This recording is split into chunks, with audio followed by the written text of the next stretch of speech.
தொகுதி மறுவரையை பொறுத்த வரைக்கும் பாமக வந்து தொடர்ந்து ஆதரவு தெரிவிச்சாங்க. அவங்க சொன்னது மக்கள் தொகை அடிப்படையில் தான் நாங்கள் இதை எதிர்த்திருக்கோம், ஆனால் இந்த விகிதாச்சார அடிப்படையில் வர்றது தமிழ்நாட்டுக்கு நல்லது அப்படின்னு சொன்னாங்க. அதே வேளையில் விசிகா இதற்கு ஆதரவு தெரிவிப்பதற்கு காரணம் கட்சியை காப்பாற்றுவதற்கு தான் இந்த முடிவை வந்து அவங்க எடுத்துருக்காங்க. நேற்றைக்கு சட்டமன்றத்தில் கணேஷ் பேசியிருக்காரு, பாமக சட்டமன்றத்தில் பேசியிருக்காரு. கட்சியை காப்பாற்றியாக வேண்டும் என்கிற அளவுக்கு என்ன எங்களுக்கு நெருக்கடி இருக்கிறது என்று எங்களுக்கு தெரியவில்லை. தாவேகா ஆட்சி அமைக்க வேண்டும், இங்கே குடியரசுத் தலைவர் ஆட்சி வந்துவிடக்கூடாது என்கிற அடிப்படையில் காங்கிரஸ் இடதுசாரிகள் முடிவெடுத்தார்கள். தோழமை கட்சிகளின் அந்த முடிவை ஒட்டி நாங்களும் முடிவெடுத்திருக்கிறோம், அவ்வளவுதான். இதில் கட்சியை காப்பாற்றக்கூடிய அளவுக்கு காப்பாற்றியே தீர வேண்டும் என்று முடிவெடுக்கக்கூடிய அளவுக்கு எந்த நெருக்கடியும் எங்களுக்கு இல்லை. எங்களை பொறுத்தவரையில் தென்னிந்திய மாநிலங்கள் பாதிக்கப்படுகின்றன என்கிற அடிப்படையில் மட்டுமல்ல, ஒட்டுமொத்தத்தில் ஜனநாயகமே கேலிக்கூத்தாகிவிடும். நாடாளுமன்ற உறுப்பினர்களின் எண்ணிக்கையை பெருக்கினால் மக்கள் பிரதிநிதிகள் அங்கே கருத்துக்களை முன்வைப்பதற்கு விவாதிப்பதற்கு கூட வாய்ப்பில்லாமல் போய்விடும்.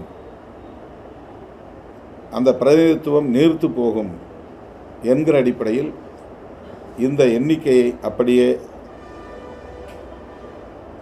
நிலைப்படுத்த வேண்டும். அதற்கு மேல் எண்ணிக்கையை கூட்டுவதற்கு எந்த முயற்சியையும் மேற்கொள்ளக்கூடாது. அமெரிக்காவில் அப்படித்தான் அந்த எண்ணிக்கையை அவர்கள் நிலைப்படுத்தி இருக்கிறார்கள். சில மாநிலங்கள் மட்டுமே மாகாணங்கள் மட்டுமே இருந்த காலத்தில் என்ன எண்ணிக்கை இருந்ததோ அதே எண்ணிக்கை தான் இன்றைக்கு 50 மாகாணங்களாக பெருகியிருக்கிற நிலையிலும் அமெரிக்கா பின்பற்றி வருகிறது.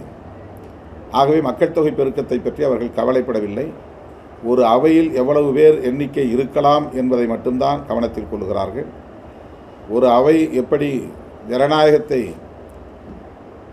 பிரதிபலிக்கும், பாதுகாக்கும், பின்பற்றும் என்கிற அடிப்படையில் தான் அந்த முடிவை மேற்கொள்ள வேண்டும் என்று விடுதலை சிறுத்தைகள் கட்சி வலியுறுத்துகிறோம்.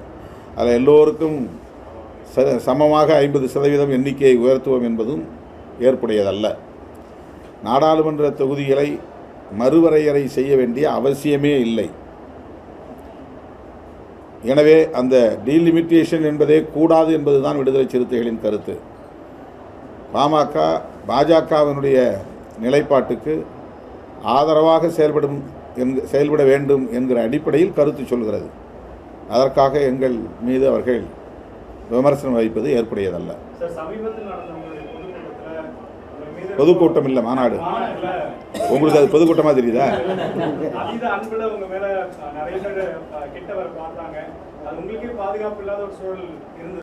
மேடையில் அமரக்கூடிய இருக்கைகள் நாங்கள் போடுவது வழக்கம். இந்த மாநாட்டில் நாங்கள் புதிதாக இந்த மறுசீரமைப்பு செய்ததனால் 234 சட்டமன்ற தொகுதிகளுக்குமான தொகுதி மாவட்ட செயலாளர்களை மேடையில் அமர வைக்க இருக்கைகள் போட்டோம். அதே போல் மண்டல வாரியாக பொறுப்பாளர்கள் ஏராளமாக நியமனம் செய்திருக்கிறோம். மண்டல செயலாளர்கள், மண்டல துணை செயலாளர்கள் என்று. மாநில பொறுப்பாளர்கள் எண்ணிக்கையும் இப்போது நாங்கள் அதிகரித்திருக்கிறோம். முதன்மை செயலாளர் என்பதை அறிமுகப்படுத்தி ஒவ்வொரு அணிக்கும் முதன்மை செயலாளர் போட்டு ஒவ்வொரு அணிக்கும் 13 மாநில செயலாளர்கள் என்று பல அணிகளுக்கு மாநில செயலாளர்களையும் நியமனம் செய்திருக்கிறோம். ஆகவே இந்த மாநில பொறுப்பாளர்கள், மண்டல பொறுப்பாளர்கள், தொகுதி மாவட்ட செயலாளர்கள் அனைவரும் ஒரே மேடையில் அமர வைத்து அவர்களை அறிமுகப்படுத்துவது என்கிற அடிப்படையில், அங்கீகரிப்பது என்கிற அடிப்படையில் இந்த விழாவை நடத்த வேண்டும் என்று நான் கருதி ஒரே மேடையில் அனைவருக்கும் நாற்காலிகளை போட்டோம். கிட்டத்தட்ட 160 அடி நீளம், 80 அடி அகலம் கொண்ட மேடை, 400 இருக்கைகளுக்கு மேலாக நாங்கள் போட வேண்டிய ஒரு முடிவை நாங்கள் எடுத்தோம். அப்போது பாஸ் அனுமதி அட்டை வழங்கியவர்கள் மட்டும் மேடைக்கு வர வேண்டும் என்ற நிலைப்பாட்டை எடுத்த நிலையில் அவர்களோடு கூடுதலாக ஆளுக்கு 2 பேர் 3 பேர் என்று மேடையிலே ஏறிவிட்டார்கள். அதை எங்களால் தடுக்க முடியாமல் போய்விட்டது. அதனால் மேடையில் பெரிய ஒரு திரள் நிற்கிற சூழல் ஏற்பட்டது. அது மட்டுமில்லாமல் வழக்கத்திற்கு மாறாக பெரும் திரள் அங்கே கூடிவிட்டது. ஒரே நேரத்தில் மழை பெய்யும் என்று கருதி வானிலை அறிக்கைகளை கண்டு நாங்கள் குறிப்பிட்ட நேரத்திற்குள் எல்லோரும் வர வேண்டும், 6 மணிக்குள் மாநாடு முடிந்துவிடும் என்று நான் ஏற்கனவே அறிவித்தேன். அந்த அறிவிப்பினால் சற்று பொறுமையாக வர வேண்டியவர்கள் அத்தனை பேரும் ஒரே நேரத்தில் வந்து குவிந்து விட்டார்கள். இதனால் அந்த நெரிசல் ஏற்பட்டது.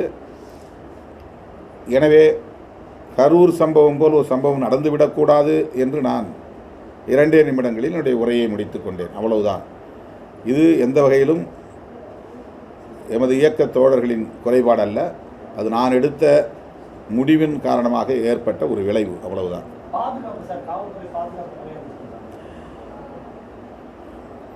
இந்த மாநாட்டை விமர்சனம் செய்யக்கூடியவர்கள் அல்லது என்னை விமர்சனம் செய்யக்கூடியவர்கள் யாருமே நீங்கள் சிந்திக்கிற அடிப்படையில் சிந்திக்கவில்லை, பேசவில்லை. காவல்துறை என்ன செய்தது, அந்த மேடையை சுற்றி எவ்வளவு பேர் காவல்துறையினர் நிறுத்தப்பட்டார்கள், மேடையில் ஏறக்கூடியவர்களை அவர்கள் கண்காணித்தார்களா இல்லையா, இந்த பாதுகாப்பு தொடர்பான ஏற்பாடுகளை செய்தார்களா இல்லையா, இது வழக்கமான ஒரு கேள்வி. ஆனால் விடுதலை சிறுத்தைகளின் மீது காழ்ப்புணர்ச்சி கொண்டவர்கள் அந்த கோணத்தில் எதையுமே பேசாமல் இவர்கள் ஒழுங்கீனமானவர்கள் என்று ஒரு தோற்றத்தை உருவாக்குவதற்கு முயற்சிக்கிறார்கள். அதனால் எங்கள் வலிமையை அவர்கள் நீர்த்து போகச் செய்ய முடியாது. நாளுக்கு நாள் இந்த இயக்கம் வலிமை பெற்று வருகிறது. திரு விஜய் அவர்களின் வருகைக்கு பிறகு விடுதலை சிறுத்தைகள் கட்சி கரைந்து போய்விட்டது என்றெல்லாம் 3 மாத காலமாக சமூக ஊடக தளங்களில் அவதூறுகளை பரப்பியவர்களின் முகத்தில் கரியை பூசியிருக்கிறார்கள் சிறுத்தைகள். அதற்கான ஒரு மாநாடு தான் இந்த மாநாடு சான்றாக அமைந்திருக்கிறது. குறிப்பாக 30 வயதுக்குட்பட்ட இளம் தலைமுறையினர் 50% மேல் பங்கேற்றார்கள் என்கிற உண்மையும் அவர்களுக்கு கசக்கலாம். ஆனால் அதுதான் உண்மை. வரப்போற உள்ளாட்சி தேர்தலில் மேயர் பதவி கேட்பீங்களா சார்? அதெல்லாம் நாங்கள் இன்னும் முறைப்படி கூட்டணி பேச்சுவார்த்தை நடத்தி அதிகாரபூர்வமாக கூட்டணியை அறிவித்த பிறகு கேட்க வேண்டிய கேள்வி.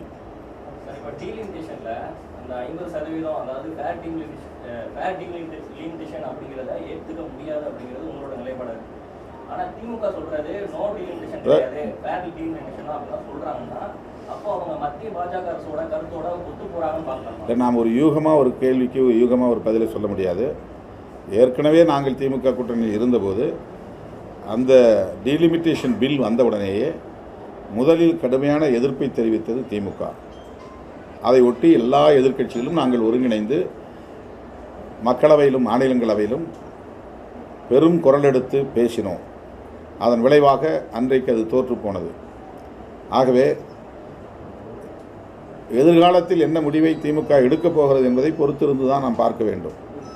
எங்களை பொறுத்தவரையில் அந்த பில் வரணும். அந்த பில் வந்து என்ன சொல்லணும்னா, இந்த இருக்கிற இப்போ 545 543 அந்த 543 அப்படியே வந்து ஃப்ரீஸ் பண்ணணும். அந்த எண்ணிக்கை இனிமேல் எப்போதுமே கூடுதலாக அறிவிக்க மாட்டோம், மாற்ற மாட்டோம் என்று ஃப்ரீஸ் செய்ய வேண்டும், நிலைப்படுத்த வேண்டும். இதுதான் விடுதலை சிறுத்தைகள் கட்சியினுடைய கருத்து. இந்த கருத்தை எல்லா கட்சிகளும் எதிர்க்கட்சிகளும் பேச வேண்டும். எண்ணிக்கையை பெருக்குவது எந்த வகையிலும் எந்த கோணத்திலும் நாட்டுக்கு நல்லதல்ல, ஜனநாயகத்திற்கு நல்லதல்ல. மக்களவையை கேலிக்கூத்தாகிவிடும். இப்போது இருக்கக்கூடிய உறுப்பினர்களுடைய எண்ணிக்கைக்கு உரிய பிரதிநிதித்துவம், அதாவது நாடாளுமன்றத்தில் பேசுவதற்கு வாய்ப்பே கொடுக்கப்படலை. இந்த சூழலில் உறுப்பினர்கள் எண்ணிக்கை அதிகரிக்கப்பட்டால் இன்னும் கூடுதல். அதனால தான் சொல்கிறோம், அதனால தான் விடுதலை சிறுத்தை கட்சி சார்பில் சொல்கிறோம். 2 உறுப்பினர்களை கொண்ட கட்சி, 1 உறுப்பினர்களை கொண்ட கட்சி பெரும்பாலான விவாதங்களில் பங்கேற்கவே முடிவதில்லை. ரொம்ப போராடித்தான் மணிக்கணக்கில் காத்திருந்து 2 நிமிடம் 3 நிமிடம் வாங்கி நாங்கள் பேசுகிறோம்.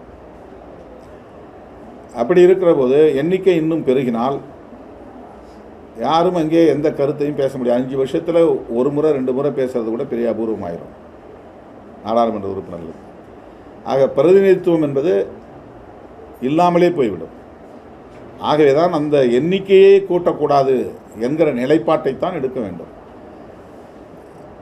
அது திமுகவாக இருந்தாலும் சரி, காங்கிரஸாக இருந்தாலும் சரி, எதிர்க்கட்சிகள் அனைத்தும் இந்த நிலைப்பாட்டை வலியுறுத்துவதன் மூலம்தான் இந்திய ஜனநாயகத்தை பாதுகாக்க முடியும் என்பது விடுதலை சிறுத்தைகளின் கருத்து.